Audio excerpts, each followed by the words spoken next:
Hello दोस्तों, आप सभी लोगों का एग्ज़ाम प्रेप 1103 में स्वागत है। Friends, my name is Vinay Kumar.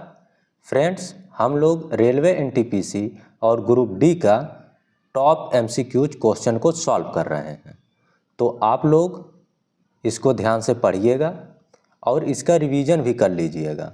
और जो हम महत्वपूर्ण तथ्य के रूप में कुछ एक्स्ट्रा पॉइंट देते हैं तो उसको आप लोग क्या करिएगा कि ध्यान से उसको पढ़िएगा, क्योंकि मैक्सिमम क्वेश्चन आपको उसमें से देखने को मिल जाएगा। तो चलिए हम लोग स्टार्ट करते हैं क्वेश्चन नंबर 1 से, और हमारे साथ साथ आप लोग भी आंसर देते हुए चलेंगे। तो चलिए क्वेश्चन नंबर 1 से स्टार्ट किया जाए। क्वेश्चन नंबर 1 है, पढ़िए और इसका आंसर दीजिए। हमारे संविधान में मूल अधिकार किस संविधान से प्रेरित है? अमेरिका से है, यूके से है, स्विट्जरलैंड से है या फिर सोवियत संघ से है? तो क्वेश्चन नंबर 1 का आप आंसर बताएंगे। क्वेश्चन नंबर 1 का आंसर आपका ए हो जाएगा, अमेरिका से।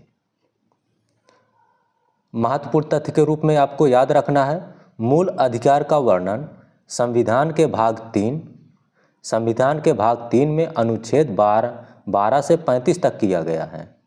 मूल संविधान में 7 मौलिक अधिकार थे, लेकिन 44वें संविधान संशोधन 1978 ईस्वी के द्वारा संपत्ति के अधिकार को मौलिक अधिकार की सूची से हटाकर अनुच्छेद 300A या फिर 300 का के अंतर्गत कानूनी अधिकार के रूप में रखा गया। नेक्स्ट क्वेश्चन, कौन सी वृक्ष जाति पर्णपाती वनस्पति से संबंधित नहीं है? चंदन काष्ठ, देवदार, सागौन या फिर साल? तो क्वेश्चन नंबर 2 का आपको बताना है इनमें से पर्णपाती वनस्पति से कौन संबंधित नहीं है। तो क्वेश्चन नंबर 2 का आपका आंसर हो जाएगा बी, देवदार। एक्स्ट्रा पॉइंट में आपको याद रखना है, देवदार एक सदाबहार वृक्ष है जो कि ठंडे क्षेत्रों में मिलता है। साल, सागौन एवं चंदन वृक्ष पर्णपाती वनों के वृक्ष हैं। नेक्स्ट क्वेश्चन, तटीय मैदानों और उत्तर भारत के मैदानों में उत्कृष्ट मृदा है, जलोढ़ है, रुक्ष या शुष्क है, काली है या फिर लाल है? तो इसमें से आपको बताना है। क्वेश्चन नंबर 3 का आंसर आपका ए हो जाएगा, जलोढ़। क्वेश्चन नंबर 4, राष्ट्रपति के चुनाव के लिए निर्वाचक मंडल में होते हैं, कौन कौन होते हैं? संसद के सभी सदस्य और विधानसभाओं तथा परिषदों के सभी सदस्य। ऑप्शन बी है संसद के दोनों सदनों और विधानसभाओं के निर्वाचित सदस्य। ऑप्शन सी है संसद के दोनों सदनों के सभी सदस्य, या फिर ऑप्शन डी है संसद के दोनों सदनों या सभी निर्वाचित सदस्य। तो क्वेश्चन नंबर 4 का आपको आंसर बताना है। तो क्वेश्चन नंबर 4 का आपका आंसर हो जाएगा बी, संसद के दोनों सदनों और विधानसभाओं के निर्वाचित सदस्य। क्वेश्चन नंबर 5 है, जब ईस्ट इंडिया कंपनी की स्थापना हुई उस समय भारत का शासक कौन था? अकबर थे, औरंगजेब, जहांगीर या फिर हुमायूं? तो क्वेश्चन नंबर 5 का आंसर बताइए। क्वेश्चन नंबर 5 का आंसर आपका ए हो जाएगा, अकबर। महत्वपूर्ण तथ्य के रूप में आपको याद रखना है, 31 दिसंबर 1600 ईस्वी को इंग्लैंड की महारानी एलिजाबेथ प्रथम ने ईस्ट इंडिया कंपनी को अधिकार पत्र प्रदान किया। प्रारंभ में ईस्ट इंडिया कंपनी में 217 साझीदार थे और पहला गवर्नर टॉमस स्मिथ था। मुगल सम्राट अकबर का शासनकाल 1556 से 1605 ईस्वी तक रहा। नेक्स्ट क्वेश्चन, अल्पाधिकार में होते हैं, क्या होता है? एक विक्रेता, कुछ विक्रेता, 2 विक्रेता या फिर 3 विक्रेता? तो क्वेश्चन नंबर 6 का आंसर बताइए। क्वेश्चन नंबर 6 का आंसर आपका बी हो जाएगा, कुछ विक्रेता। नेक्स्ट क्वेश्चन, अमीबा अपना आहार किस प्रक्रिया से ग्रहण करता है? जीव द्रव्य कुंचन या फिर एक्सोसाइटोसिस और एंडोसाइटोसिस?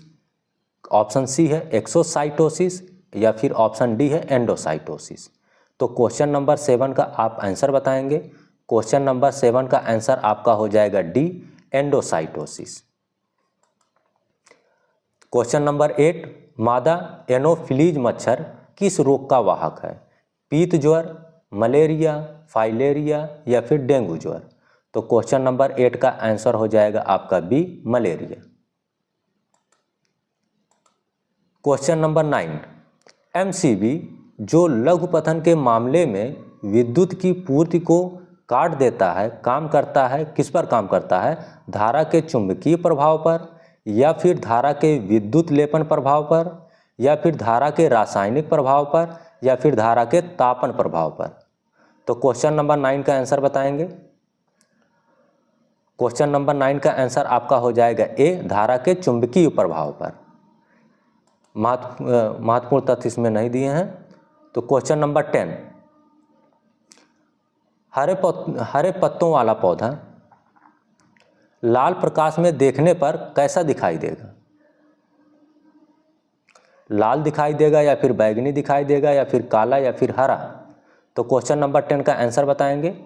क्वेश्चन नंबर 10 का आंसर आपका हो जाएगा सी, काला दिखाई देगा। क्वेश्चन नंबर 11, सहसंयोजक अणु का एक उदाहरण है sodium chloride, Leh chloride, carbon tetrachloride, या फिर पोटेशियम क्लोराइड। तो क्वेश्चन नंबर 11 का आंसर बताएंगे। क्वेश्चन नंबर 11 का आपका हो जाएगा सी, कार्बन टेट्राक्लोराइड। क्वेश्चन नंबर 12 का आप आंसर बताना है पढ़ करके। निम्नलिखित में से फास्फोरस के संदर्भ में कौन सा कथन सही नहीं है? तो आपको यह बताना है फास्फोरस के संबंध में कौन सा कथन सही नहीं है। फास्फोरस जल से अभिक्रिया करता है, यह एक अधातु है, यह वायु से अभिक्रिया कर आग पकड़ लेता है, यह आधुनिक आवर्ती सारणी के समूह 15 में पाया जाता है। तो क्वेश्चन नंबर 12 का आंसर बताएंगे। तो क्वेश्चन नंबर 12 में ये तीनों फास्फोरस में ये पाए जाते हैं। फास्फोरस जल से अभिक्रिया नहीं करता है, तो आपका क्वेश्चन नंबर 12 का आंसर ए हो जाएगा। यहाँ पे लिखा है फास्फोरस जल से अभिक्रिया करता है, जबकि अभिक्रिया नहीं करता है। महत्वपूर्ण तथ्य के रूप में आपको देखना है फास्फोरस एक रासायनिक तत्व है जिसका संकेत P होता है। फास्फोरस 5 प्रकार का होता है, परंतु श्वेत जिसको पीला बोलते हैं, श्वेत फास्फोरस तथा लाल फास्फोरस मुख्य हैं। श्वेत फास्फोरस ऑक्सीजन के संपर्क में जल उठता है, इसलिए इसे पानी में रखा जाता है। श्वेत फास्फोरस पानी के साथ अभिक्रिया नहीं करता है। तो नेक्स्ट क्वेश्चन देखेंगे। क्वेश्चन नंबर 13, विश्व साक्षरता दिवस किस तारीख को मनाया जाता है? 8 सितंबर को, 27 जून को, 21 मई को, या फिर 22 अप्रैल को? तो क्वेश्चन नंबर 13 का आंसर आपका ए हो जाएगा, 8 सितंबर।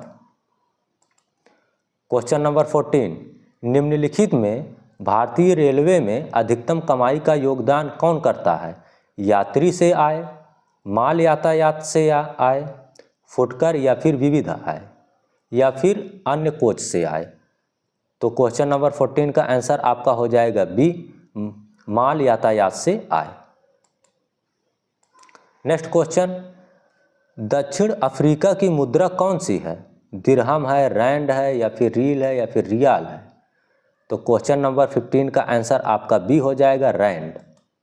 नेक्स्ट क्वेश्चन, हड़प्पा सभ्यता का कौन सा स्थल भारत में नहीं था? मांडा, सुरकोटडा, या फिर हुलास, या फिर बालाकोट? तो क्वेश्चन नंबर 16 का आंसर बताएंगे। क्वेश्चन नंबर 16 का आंसर आपका हो जाएगा डी, बालाकोट। महत्वपूर्ण तथ्य के रूप में आपको याद रखना है कराची से करीब 88 किलोमीटर की दूरी पर बलूचिस्तान के तटवर्ती पट्टी पर स्थित यह स्थल सैंधव काल में एक बंदरगाह था। 1779 से 81 के बीच डेल्स ने यहाँ उत्खनन कार्य करवाया। यहाँ से प्राक सैंधव तथा विकसित सैंधव सभ्यता के अवशेष मिलते हैं। इसकी नगर योजना सुनियोजित थी। बालाकोट का सबसे समृद्ध उद्योग सीप उद्योग था। नेक्स्ट क्वेश्चन, मायोपिक नेत्र किस लेंस के प्रयोग से ठीक की जा सकती है? उत्तल लेंस से, या फिर अवतल लेंस से, या फिर अवतलोत्तल लेंस? अवतलोत्तल लेंस में अवतल प्लस उत्तल लेंस, या फिर इनमें से कोई नहीं? तो क्वेश्चन नंबर 17 का आंसर बताइए। क्वेश्चन नंबर 17 का आंसर आपका हो जाएगा बी, अवतल लेंस। महत्वपूर्ण तथ्य के रूप में आपको याद रखना है यदि नेत्र पास की वस्तु को देख लेता है किंतु एक निश्चित दूरी से अधिक दूर की वस्तु को स्पष्ट नहीं देख पाता है तो उस नेत्र में निकट दृष्टि दोष या फिर मायोपिया होता है। इसके निवारण के लिए अवतल लेंस का उपयोग होता है। लेंस मुख्य रूप से दो प्रकार का होता है, उत्तल लेंस और अवतल लेंस। उत्तल लेंस यह बीच में मोटा और किनारों पर पतला होता है और यह प्रकाश की किरणों को एक बिंदु पर केंद्रित करता है। अवतल लेंस यह बीच में पतला और किनारों पर मोटा होता है और यह प्रकाश की किरणों को फैलाता है। तो इसको आपको याद रखना है। नेक्स्ट क्वेश्चन, संविधान के किन अनुच्छेदों में मौलिक अधिकारों का वर्णन है? 1 से 11, 12 से 35, 36 से 51 या फिर 52 से 61? तो क्वेश्चन नंबर 18 का आंसर आपका बी हो जाएगा। 12 से 35 तक किया गया है मौलिक अधिकारों का वर्णन। क्वेश्चन नंबर 19, अर्थशास्त्र के जनक कौन हैं? Martial, Adam Smith, J.M. Keynes या फिर कार्ल मार्क्स? तो क्वेश्चन नंबर 19 का आंसर आपका बी हो जाएगा, एडम स्मिथ। महत्वपूर्ण तथ्य के रूप में आपको देखना है, एडम स्मिथ को आधुनिक अर्थशास्त्र के जनक के रूप में जाना जाता है। इन्हें इनके दो महत्वपूर्ण क्लासिकल कार्य के लिए जाना जाता है। पहला क्या है? The theory of moral sentiment 1759 ईस्वी। Second point, an inquiry into the nature and college of wealth of nation 1776 ईस्वी। Next question, question number 20, Waterloo युद्ध में नेपोलियन का अंत में किस वर्ष पराजय मिली? वाटरलू युद्ध में नेपोलियन को अंत में किस वर्ष पराजय मिली? 1814 ईस्वी, 1813 ईस्वी, 1815 ईस्वी या फिर 1816 ईस्वी? तो क्वेश्चन नंबर 20 का आंसर बताएंगे। क्वेश्चन नंबर 20 का आंसर आपका सी हो जाएगा, 1815 ईस्वी। भारत में प्रथम न्यूक्लियर विस्फोट कहाँ किया गया था? पोखरण में, बम्बई में या फिर नेल्ली या फिर श्रीहरिकोटा? यहाँ पे हमारे ख्याल से दिल्ली होना चाहिए। तो क्वेश्चन नंबर 21 का आंसर बताएंगे। क्वेश्चन नंबर 21 का आंसर आपका ए हो जाएगा, पोखरण। महत्वपूर्ण तथ्य के रूप में आपको याद रखना है, स्माइलिंग बुद्धा, जिसको पोखरण फर्स्ट के नाम से जाना जाता है, भारत के प्रथम परमाणु विस्फोटक का कोड नाम दिया गया था। क्या कोड नाम दिया गया था? स्माइलिंग बुद्धा। यह 18 मई 1974 को किया गया था। भारतीय थल सेना द्वारा आर्मी बेस राजस्थान के पोखरण में परीक्षण किया गया था। नेक्स्ट क्वेश्चन, भारत में वन्यजीव संरक्षण अधिनियम कब लागू किया गया? 1972 ईस्वी, 1986 ईस्वी, 1964 ईस्वी या फिर 1956 ईस्वी को? तो क्वेश्चन नंबर 22 का आंसर आपका ए हो जाएगा, 1972 ईस्वी। महत्वपूर्ण तथ्य के रूप में आपको याद रखना है, वन्यजीव संरक्षण अधिनियम 1972 एक भारतीय संसदीय अधिनियम है जो पौधों तथा जंतुओं की प्रजातियों को सुरक्षा प्रदान करता है। इससे पहले जम्मू कश्मीर वन्यजीव संरक्षण अधिनियम 1972 के दायरे में नहीं आता था, लेकिन अब पुनर्गठन अधिनियम के परिणाम स्वरूप भारतीय वन्यजीव संरक्षण अधिनियम जम्मू कश्मीर पर भी लागू होता है। 42वें संविधान संशोधन अधिनियम 1976 के तहत वन्य एवं वन्य जीवों एवं पक्षियों का संरक्षण राज्य सूची से समवर्ती सूची में स्थानांतरित किया गया था। नेक्स्ट क्वेश्चन, अग्नाशयिक रस को अपनी क्रिया के लिए किस माध्यम की आवश्यकता होती है? अम्लीय, क्षारीय, न्यूट्रल या फिर सभी विकल्प सही हैं? तो क्वेश्चन नंबर 23 का आंसर बताएंगे। क्वेश्चन नंबर 23 का आंसर आपका हो जाएगा बी, क्षारीय। महत्वपूर्ण तथ्य के रूप में आपको याद रखना है, अग्नाशय ग्रंथ मानव शरीर की सबसे बड़ी ग्रंथि है। यह एक अंतःस्रावी और बहिःस्रावी ग्रंथि है। अग्नाशयी रस बहिःस्रावी ग्रंथ से निकलती है। यह एक क्षारीय द्रव्य होता है जिसका पीएच मान 7.5 से 8.3 होता है। इसमें तीनों प्रकार के मुख्य भोज्य पदार्थ यथा कार्बोहाइड्रेट, वसा तथा प्रोटीन को पचाने के लिए एंजाइम होते हैं। नेक्स्ट क्वेश्चन, एक आकर्षक मुखौटे का प्रयोग निम्नलिखित में किस नृत्य शैली से संबंधित है? कथकली से है, कुचिपुड़ी से है, ओडिसी से है या फिर मणिपुरी से है? तो क्वेश्चन नंबर 24 का आंसर बताएंगे। क्वेश्चन नंबर 24 का आंसर आपका हो जाएगा ए, कथकली। महत्वपूर्ण तथ्य के रूप में आपको याद रखना है, कथकली नृत्य की एक प्रसिद्ध विद्या है जो केरल राज्य में प्रचलित है। 17वीं शताब्दी में कोट्टारक्करा तंपूराम ने जिस रामनाट्यम का आविष्कार किया था उसी का विकसित रूप है।